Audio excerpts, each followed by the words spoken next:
Namaskar.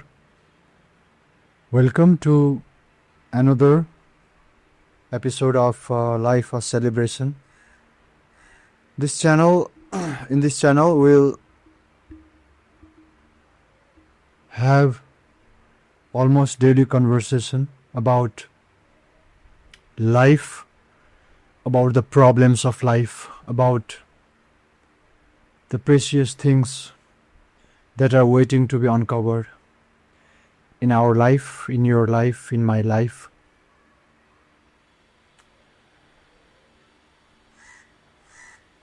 So,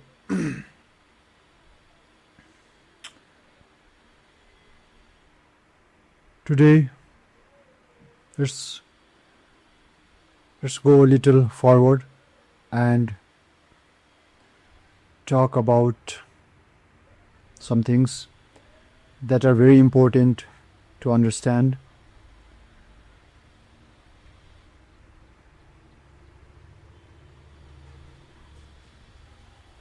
If I ask a question, what is a man or a human being? If I ask you this question, what is a man or a woman or a human being, or who are you? Okay? I'm afraid I don't think I will get a satisfactory answer. The one problem I see is a tremendous amount of importance has been given to understanding the outer world. Okay?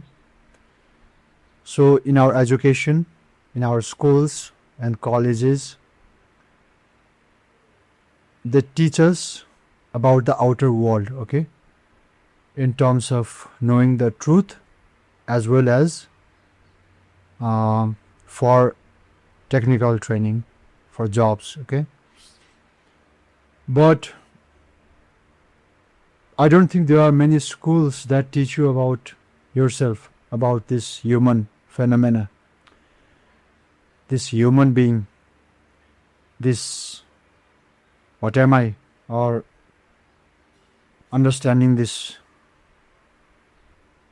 thing that is called this human consciousness or human being, okay? I guess there's an assumption that this is not very important. We look at as soon as we are born, when you come to this earth as a baby, when you open our eyes, definitely we see the outer world. And it seems like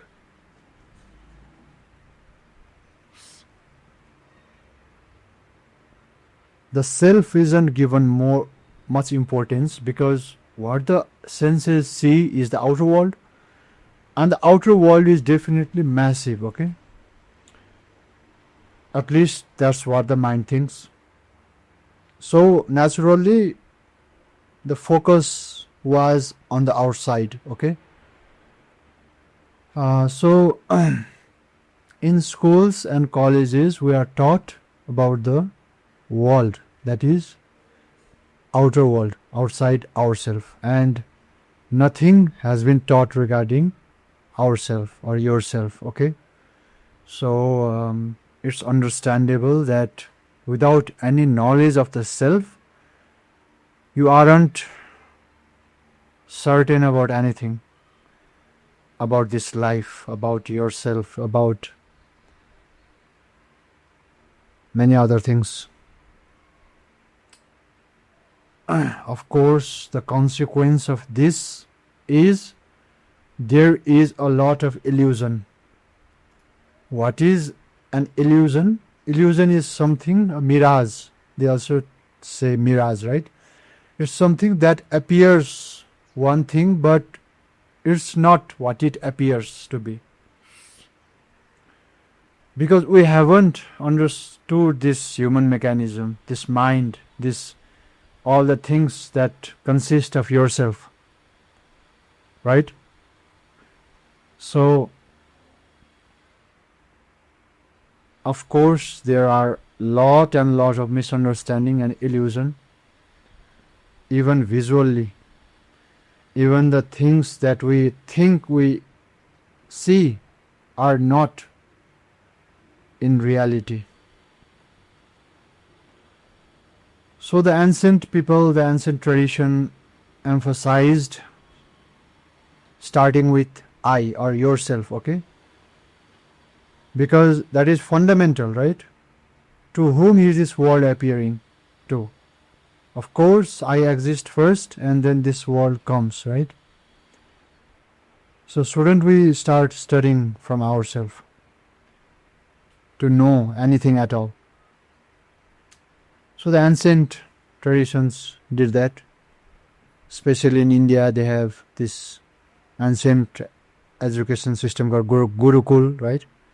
They taught these things of self-realization, things like that. But in the Western education, we are taught strictly of the world, right? So we are taught about this: A for apple, B for banana, things like that. We start studying the things that we see from our eyes, okay? We don't examine who is watching, okay? We trust that what the eye sees is truth, and then we start studying the outer world, okay? So my question was, who are you? What is a man? So I don't think without a good understanding there will be a good answer to this. People will say, people might give their name or their profession or their, whether they are a student or a husband or a wife or things like that, but upon deep investigation you will find that that isn't life, that isn't what life is, right? Those are all like titles or like superficial tags, meaningless things. Those are meaningless. So so now let's now start to understand. Let's now start this journey of knowing the self little better.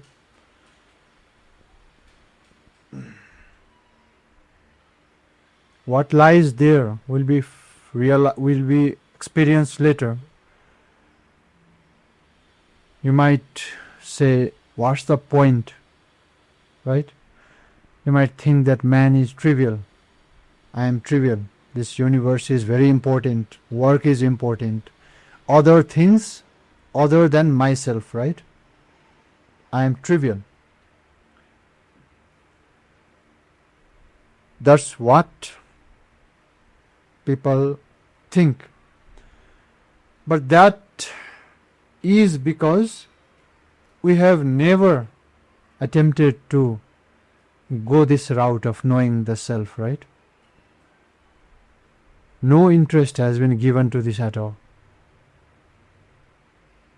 So there's this misunderstanding that what is the most important thing in life is these outer things, like work, understanding this outer world, things like that. We'll see upon deeper investigation, after going into it, going in this deeply, your perception, your vision, your understanding, everything will change.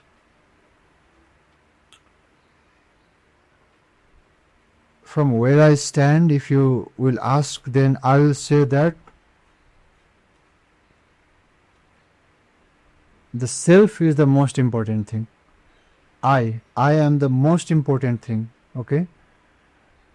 The world is something small, something that appears within myself.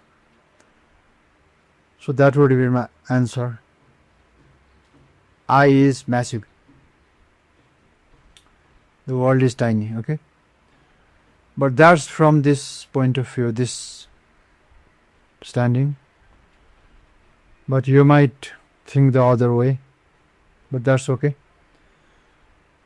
This is also a field of study, investigation, just like what scientists do, right? They study something deeply, seriously, but what they focus is outside, right? Later we might see that after knowing the self, whether there will be anything else worth knowing, right? After you know yourself, the knowing will end. If I say that, then you might be surprised, right? How can knowing end? There are like infinite things to know. You can always keep knowing, right?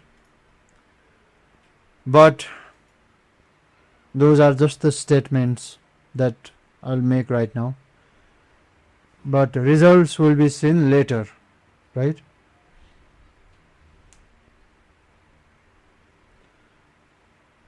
So there are many beautiful things to talk about, to say regarding knowing this self or knowing yourself or about knowing the life, right? There are many beautiful things. This field is very beautiful. This is directly about you, about your life, about your day-to-day, about your second-to-second experience, right? And it's everything that matters to a human, to you, to me. So we are talking about these things, the most important things worth discussing about, worth understanding.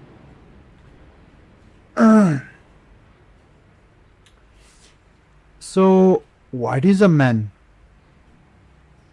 or what is a human being? Okay, if I say you are mind, what would you say? First of all, let's talk a little about this thing called mind, okay? Because otherwise, even to understand, it might be better if we understand from start. So what is mind? As a human experience, what is this thing called a mind? Okay, I'm not interested about the technical aspect of this thing. Okay, if you study in some schools, then they might give you a very good definition, theory of mind, right? But I don't think those things are important. What is important is to know the mind yourself in your experience. Okay, the nice thing about this is everything that is there to know is there right in front of you, right? You don't need to go anywhere. It's like there is a laboratory right in front of you, inside you, right? So you can directly observe it. So you don't have to go anywhere, do anything. You can just stay at your home and then think about these things, start looking. So what is this thing called mind? From human experience point of view, from your daily experience, okay? So what is this thing called mind? If you look within you, or you may find something within you, that you may find something that is part of you, right? That functions within you, or that you may feel part of you. So we have a body, physical body, right? So the body is this outer flesh and bones, this outer cell, and that is not something new, right? Because at a very early stage we become identified with the body, right? If we don't go into this deeply, if you are not aware, if you aren't serious, then you might just think you are this body, right? Or the body is everything there is about you, or you are just this body, right? There is nothing else than this body. Of course, this body can be seen with our eyes. When you look at other people, then we notice the body, right? Whether it be female or male, or animals, birds, we notice this shape, physical body. So what can we say about this body? So this is something that is not static, right? This will change, and it seems like you eat food and then it grows, right? So it definitely changes. When you were a child, you had a different body. When you are a student, you have a different body, a little bit larger. When you are an old person, your body also starts to look old, worn out. So that's the body part of human experience, right? So we see that there is our body. It might have some color, like black, white, brown, pink, things like that. It may have a certain height, a certain shape, and we might have some body parts that are different in between male and female, right? So what else do we have other than body? From human experience point of view, okay, I'm talking about human experience. In your experience, what other things do you notice or observe other than your body that is in action? If you look closely, you will notice that body is one part, but there is another part that also seems to be functioning, right? So what is that? Do you observe something called thinking? So we think, right? So what do we think about? We think about many things. Mostly things that have been in the past, right? Things we did that are recorded in the memory, and then we think about those things. Or we also think about future, right? Sometimes we just sit in one place and think about the future, right? We see images. We are lost in that thought, right? So of course there is this thing called thinking, right? So what else do we have? Sometimes there is this feelings arouse inside us, right? That we call emotions. That happens sometimes, because sometimes anger arises, you get angry. At that point, there is kind of an energy, right? Something arouses and you spring into action. It seems intense. So your body might change, your cheeks might go red, your eyes might go red, right? You might shout. So there is this unpleasant feeling called anger, right? So when you are angry, you are obviously unpleasant. What else? We have jealousy. There is this thing called jealousy. Sometimes we feel jealous when we see that other people are ahead of us, or when we see someone whom we think is better than me. So some form of feeling arises within you, right? So there is that thing as well, apart from this body and thinking, right? So what I'm suggesting, what I'm inviting you is, start looking at these things, right? Start discriminating these things. What are all the things that appear within you? It's not important to label them. It's not important to read about them, define them, right? Just observe. Just be aware that there isn't always the body that is in action, right? There are all other things as well that surface sometimes, that comes up in the experience. It's not important to even know what these things are actually called, right? But it is important to be aware of what are all the entities functioning within you, both physical and subtle, right? Because that's where self-knowledge starts, self-realization. That's the start, right?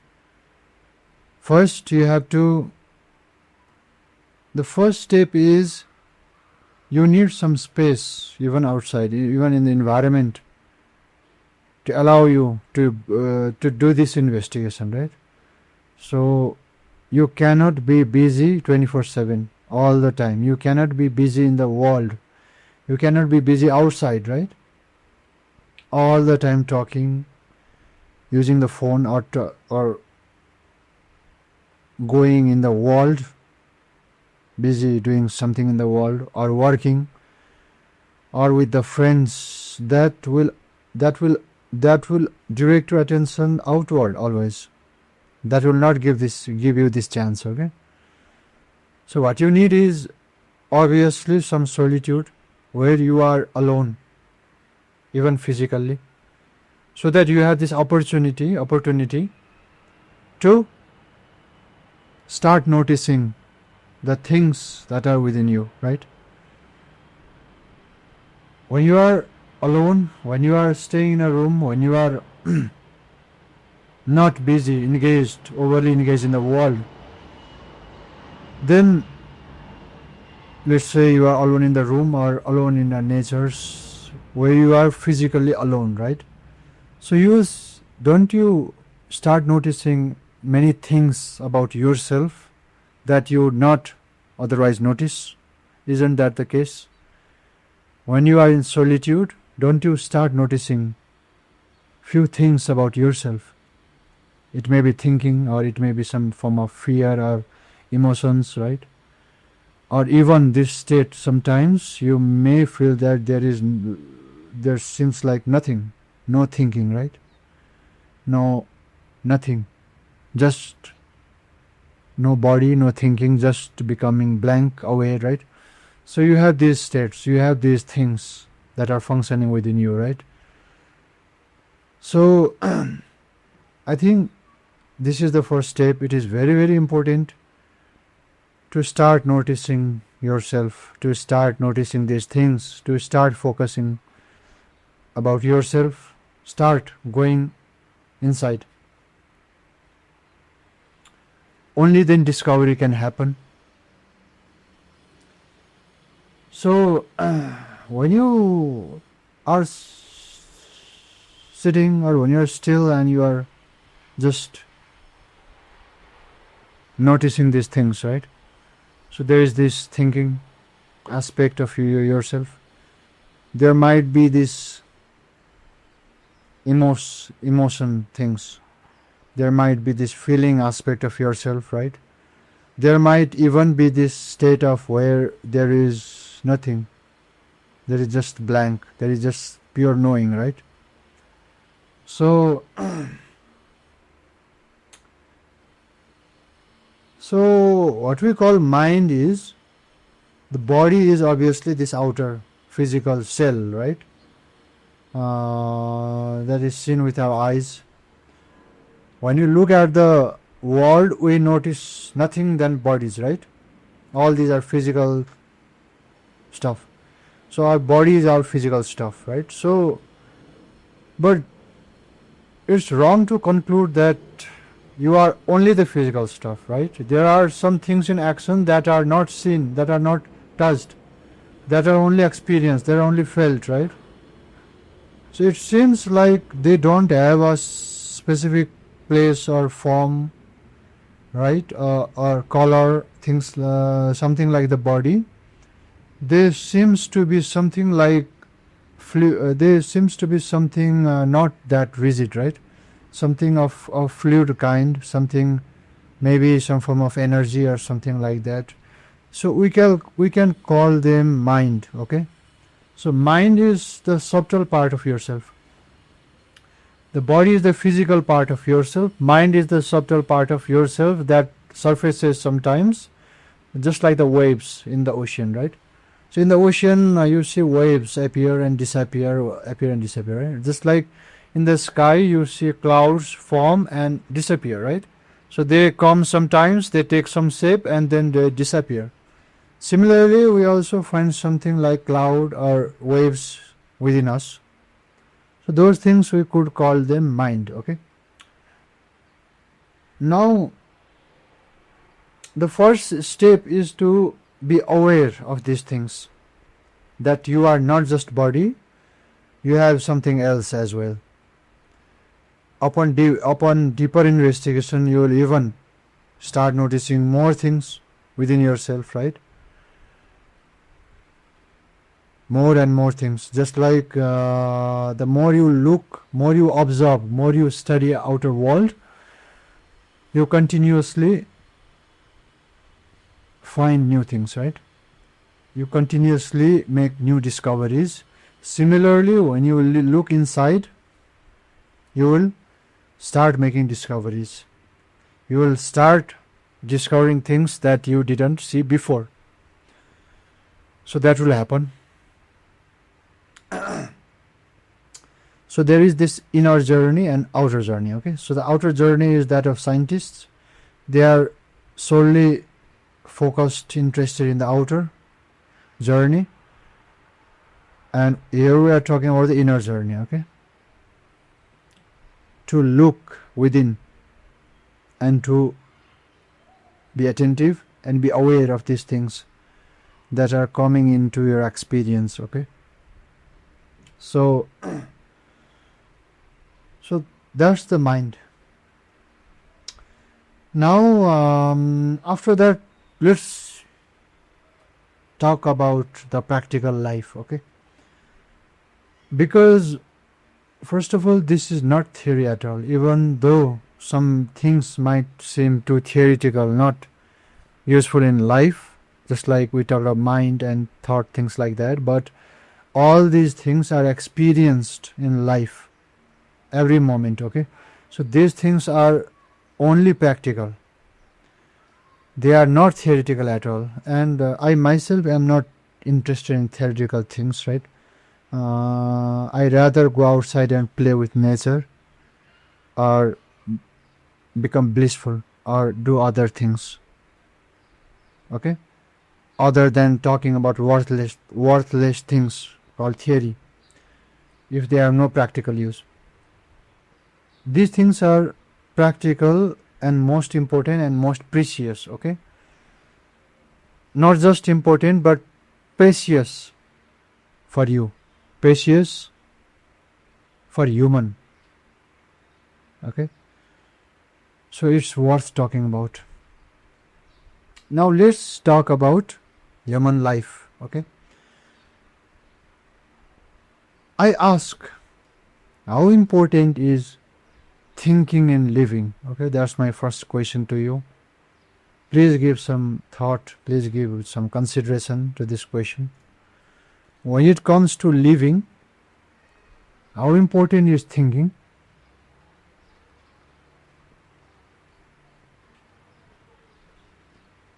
We think, don't we? We humans think, right? And some people might think a lot, some might think less, especially those who are educated, those who have university degree, those who are in university, college, right? You will find that their thinking is higher, right, compared to other general people who are not in this academic route. So my question is, how important is thinking when it comes to pure living as a human being? Okay, first of all, let's see the issue here. First of all, we think, obviously, right? We think all the time. The frequency may vary. Some people only think, some people may think and then not think and then think, right? So it seems like thinking is a major part of our life. And what is this thinking? You could call this mind or a part of mind, okay? So, why do we think? Why do we think?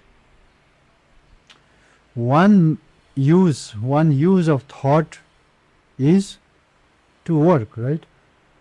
Because when you are working, you need to think. Or when you are learning, studying, you need to think, right? So that's the one purpose of thinking. That is, when you are working in the world, you are faced with problems and you think and you find the solution, right? And when you go to school, when you are in an institution, you are taught something and you are asked to think about these things, right? So those are some places where you think. Now, what about other places in life? What's the use of thinking there? Obviously, at work you have to think. When you are studying, you have to think, right? When you are planning something in future, for those things related to work, planning, you have to think. But human life is obviously not just work or not just going to college, school, right? If you are in a purely academic field, just like professor or scientist, then in a way your life might be just thinking, right? Thinking is a major part because you are all the time learning, working, researching, right? Planning. So in that case, thinking is obviously a very, very big part. But let's talk about common man, common life. In this world, let's talk about the common life of human. What does a man do? Or what do humans do in a daily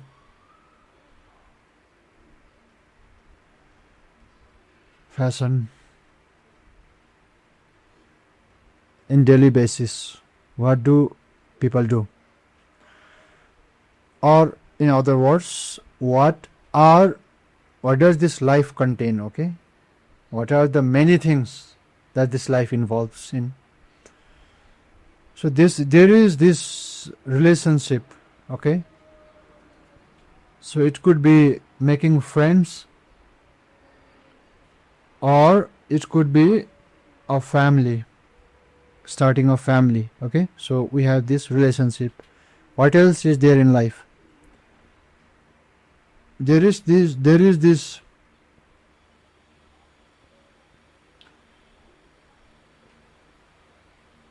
happiness, there is this want of human to get some release, okay? You could call this peace or happiness or anything like that, meaning that people don't just work or don't just involve in family. Sometimes they look for entertainment, or they look to go to nature or somewhere where they will experience some form of happiness, right? So that's also a part of human life. So what else does human do? Humans seem to care. They also may help other people or do something for the environment, right? They might do, we could call this service, doing something for others. So there is that part. What else?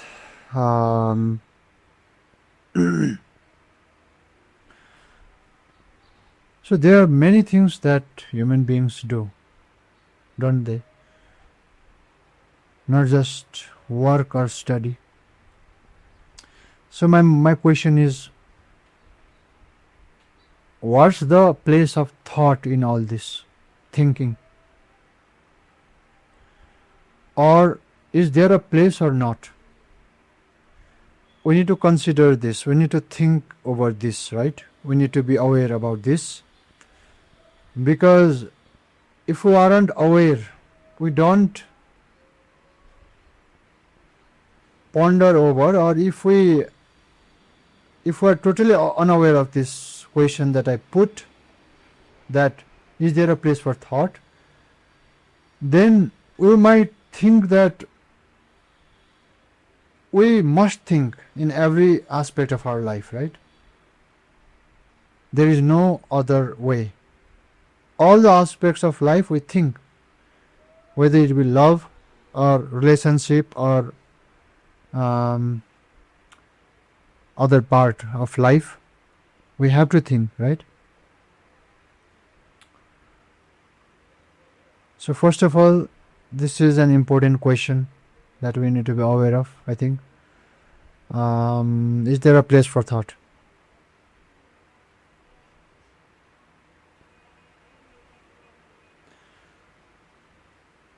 At the start, I may have said that why is thought given more importance? Could it be because the whole of our education is based on thought, okay? So our education that we take from the very beginning,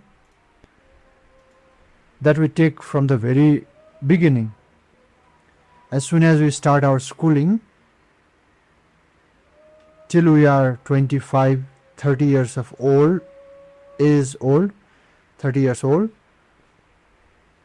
we are taught, right? And education is based on thought. We are asked to thought and we keep thinking. So could it be the case that we don't know any other way? Our training has been so deep, right? So we think that, we believe that education is about thinking, or even life is about thinking, right? Because we don't know any other way. Our education has been purely based on thought. There hasn't been an education that was conducted on the basis of no thought, okay? That we don't have an experience. So we have been asked to keep thinking, right? Every time, keep thinking. So could it be the case that our training has been so deep that we have good practice on thinking, and just like they say, practice makes a man perfect. This has also started to become our bondage, okay? We are at the point that we can't even stop thinking because the training has been for so long, right? Ever since grade 1 or kindergarten, we have been taught to think, and we have been thinking for this 20-30 years, right? So now we find at the point that even when we stop and even when we are in nature or trying to enjoy something, thought comes. Is that our case? So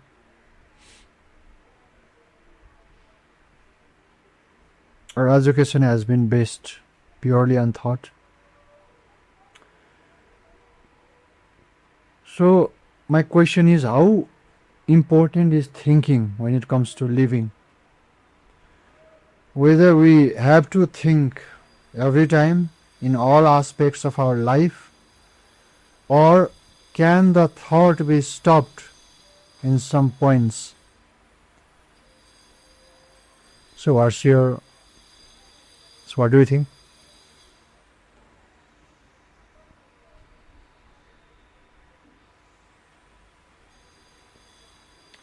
There are many things within you, right? As I said, thinking is a part, there is also a part called understanding, right? That is also a something faculty or something within you, because we observe that also happens sometimes, right? Sometimes when you are totally interested in something, when your mind is totally peaceful, when you are not thinking, when there are no thoughts, then when you're hearing, okay, when you're hearing to the words of someone trying to teach, something happens within you, right? And that we call understanding. You understand something, right? It becomes clear. So that is also a part that is within you. You may name it anything, or you may call it part of mind. So we have all these things. So don't you think that if our life is based purely on thought, which is just a part of mind, okay, mind has other parts other than thought. If our life is fully based on thought, then could we be missing a large part of life?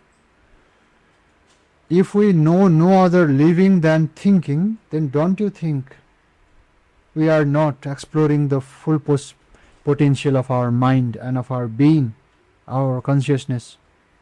We might be missing a lot of experience if we think that thinking is all there is to it, right?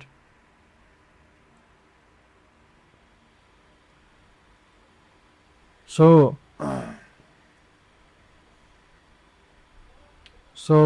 my question is, what is the place of thinking? If I would answer, I would say that thinking has a part in life, a small part, okay?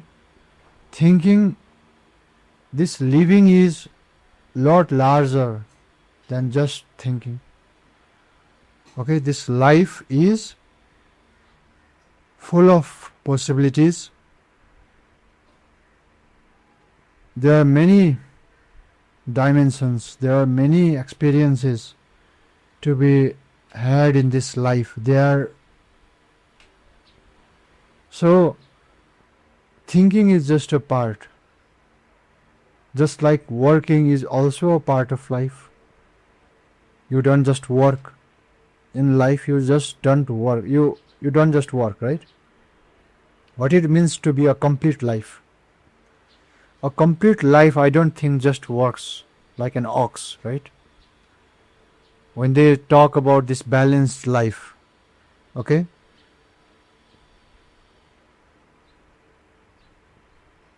A balanced life will explore all possibilities of your life. So, thinking has a place in life. And there are some places, points in life where thinking has to stop, like switching off your mobile phone, right? Just like when you are not using your smartphone, mobile phone, you switch it off, right? Similarly, if it is possible, then we have to switch off the thought, just like the mobile phone, in certain situations in life, right? Certain points in life. So that's the possibility. Now, what's the use of thought?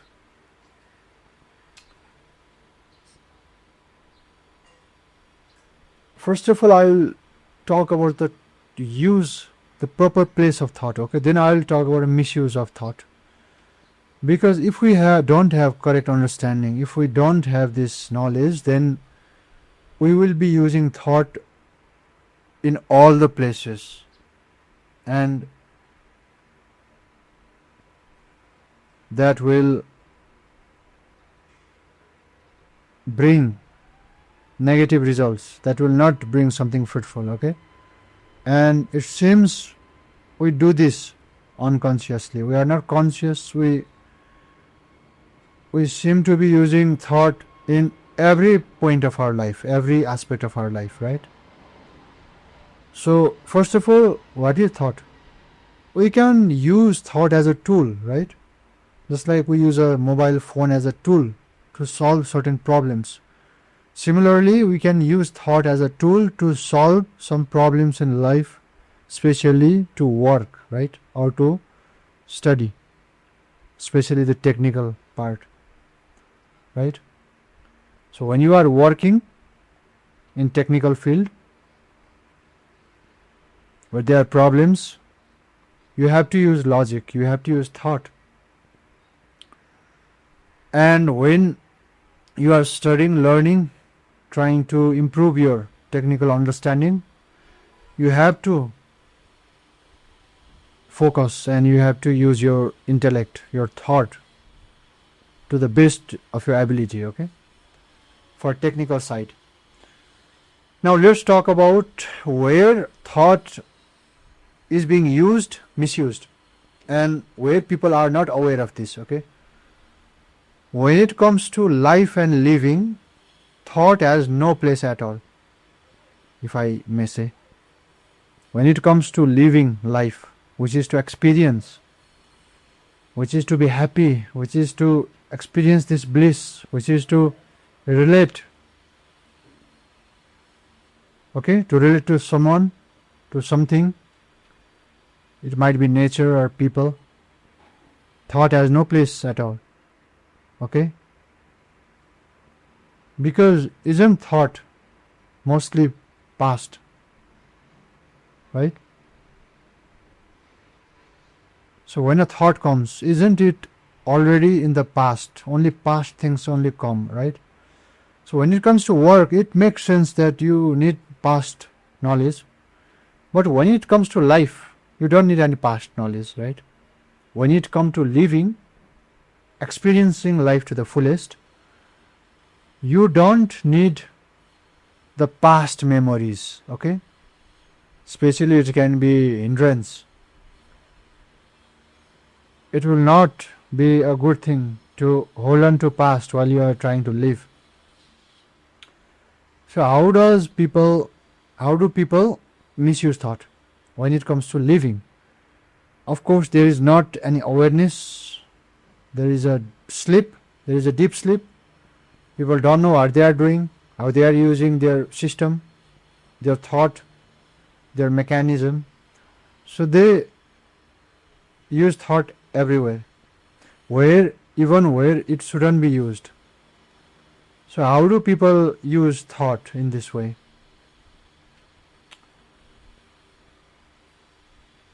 First of all, people like to think, right, even about life. That means people think about other people, okay. So we like to think about people. Now here is one of the misunderstanding and a mistake, big mistake, okay. We in some other discourse we can talk about why you can't use thought when it comes to people, right? But people seem to use thought to understand people, right? So what happens? I think about people, whether it be in a positive way or negative way. Especially, suppose I like to think about a behavior of a person, right? Someone did this to me, that to me, and I now try to analyze it. I try to analyze why certain people misbehaved to me, why they did that, why did they behave that way. We like to analyze it, right? And we like to come up with a conclusion. So this is one mistake that people make in life. That's not the purpose of thought, to analyze and to come up with a conclusion. Okay, that's in the technical field, in the work that is needed. But in life that is not possible, because what is life? Life is in present. When you talk about people, think about people, you are just creating a image, past image, okay? You don't see the change. A person is a living thing, right? It's not a static thing. It's not like apple or car to observe and analyze and study. It's a living thing. It's a living consciousness. So anything can happen, anything can arise. So you can't be definite on anything. So you can't be using your thought. You can't be thinking about people, because your conclusion will always be wrong. You like to think about people, you like to think about why some people did that, and then you say that he is not my friend, right? And you stop talking to him. So you came up with a conclusion based upon your thought, right? You analyzed a living life. That will not work, because most of the time you realize that what you conclude will come to be false. You thought that that was the reason why he did that, but it turned out the truth when it was uncovered that the reason was something else, right? So that's one of the traps of thought in living. So how else do people misuse thinking? Because people like to believe, don't they, that you have to think in all aspects of life, right? You have to think. Another misuse is thinking about yourself, right? Now, how can you think about yourself? Whatever you think about yourself will be wrong, because that will be based on limited understanding of past understanding, right? And that will build images, static images of yourself. So this is one of the things that people do, mistake that they do in life. It's not a good thing to sit in your house and keep on thinking about yourself, mostly about negative things, right? That might lead to negative consequences like depression, things like that. Okay, what is a depression? When I constantly think negative about myself, which is in reality not the truth, but just a mind created illusion, I start coming up with false conclusions, right? And when the conclusions pile up, then that will lead to depression, right? So how else do people misuse thinking?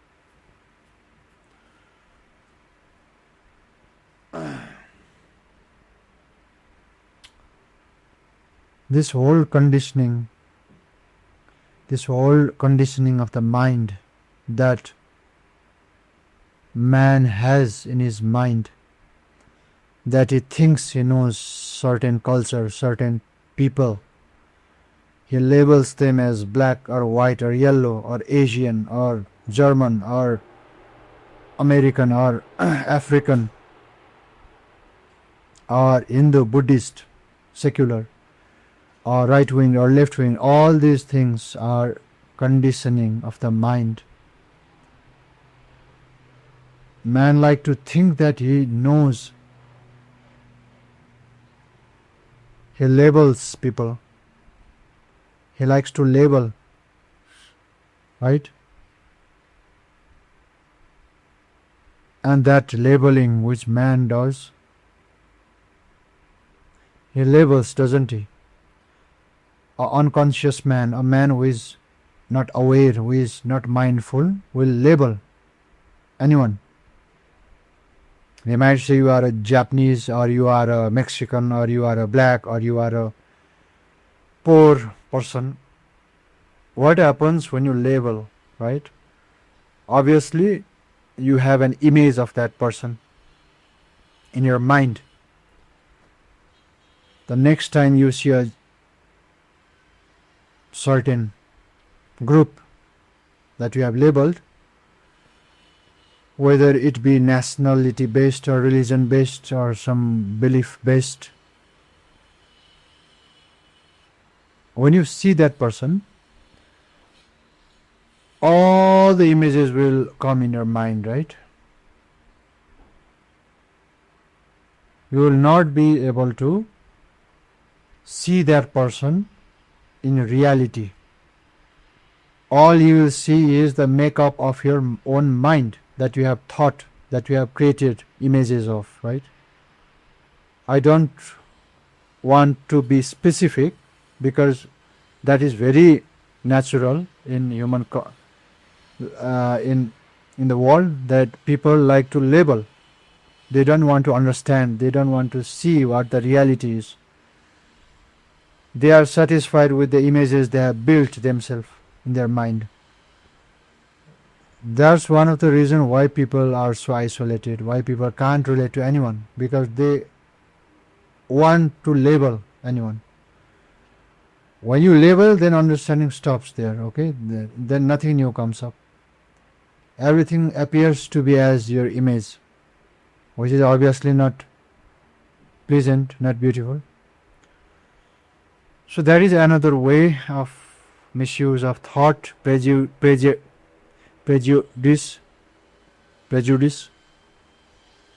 biases,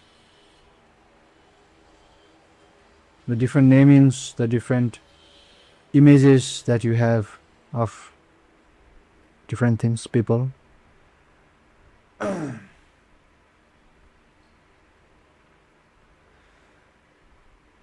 So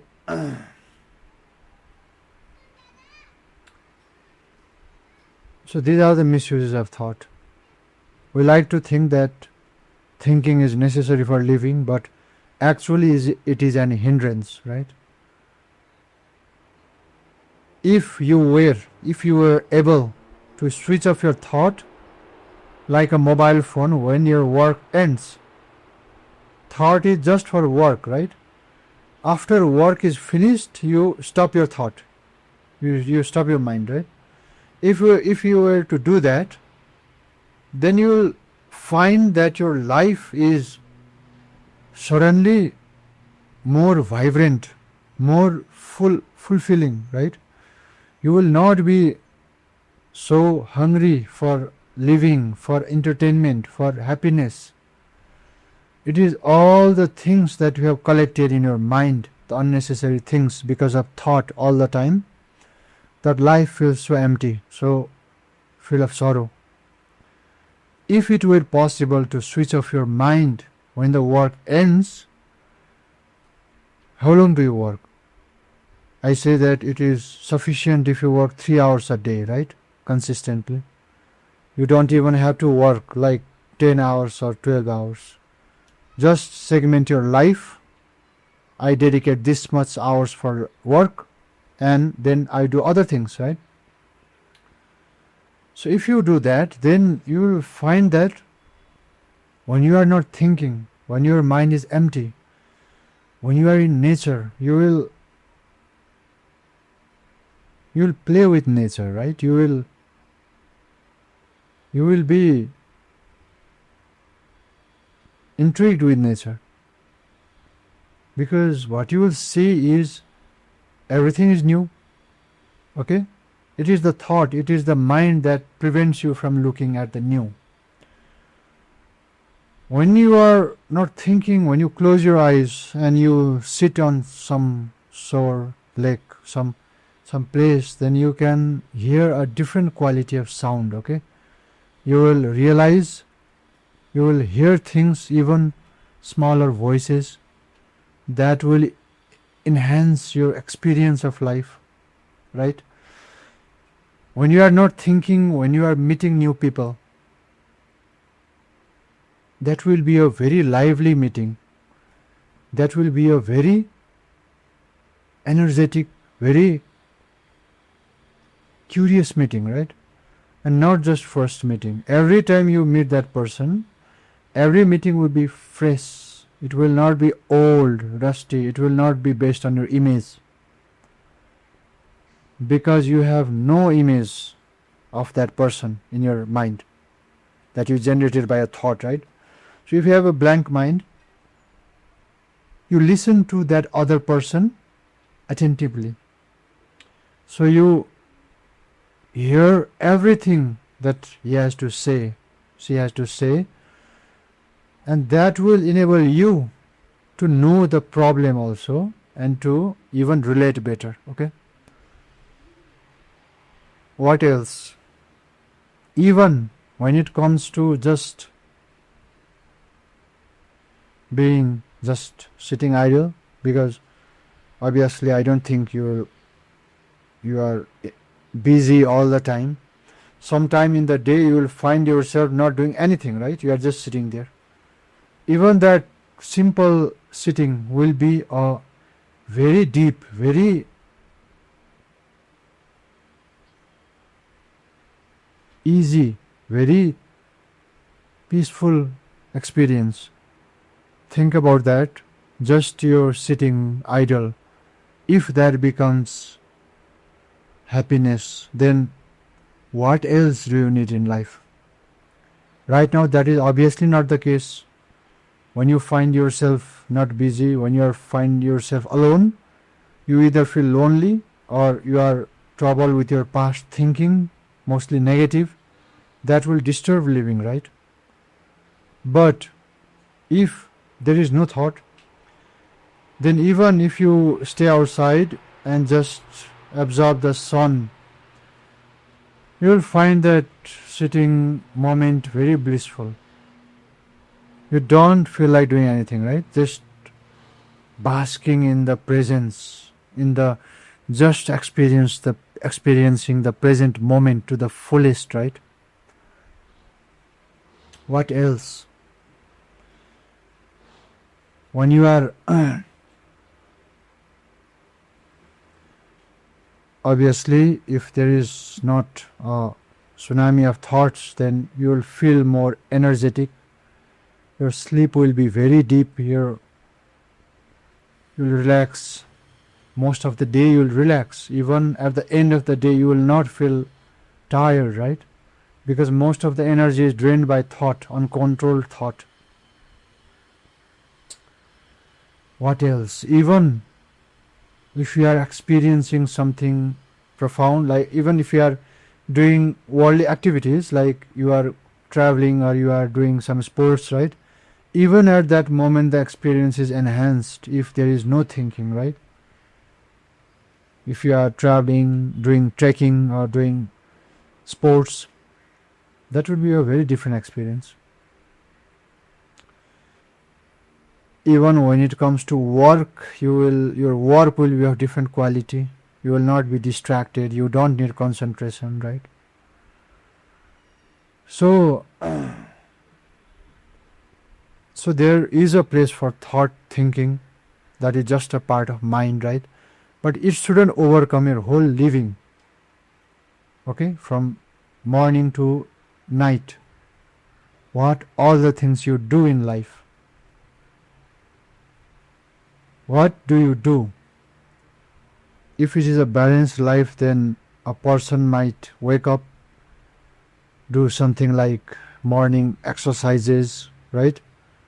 He might then listen to some music. He might then do some work. He might then read some book. He might then meet some person. He might then walk in the nature. He might then do some activities like singing, dancing, or sports, right? He might then listen to some discourses, right? What else? What are other things that a human does? He might do meditation or some form of activities for the mind. He might spend time with family. He might spend time with friends. He might go to library. He might go to some places. There are many things that can be done in life, right? So a thought has only part. The place of the thought is only partly. So we need to understand where we should use thought and where we shouldn't use thought, right?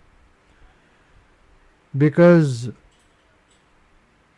thought might be good for analysis, for cutting things, for going deep and finding conclusions, right? But in terms of happiness, in terms of peaceful life, in terms of pleasant life, pleasant living, it might be a big hindrance, right? So for this discourse, I would like to end with these important points. Today we talked about a little about knowing yourself, about the mind, and about thinking, about the traps of thoughts. In another discourse, we'll talk about something, another thing, important thing. Until then, please allow me to depart. May you have a good day and good night. Thanks.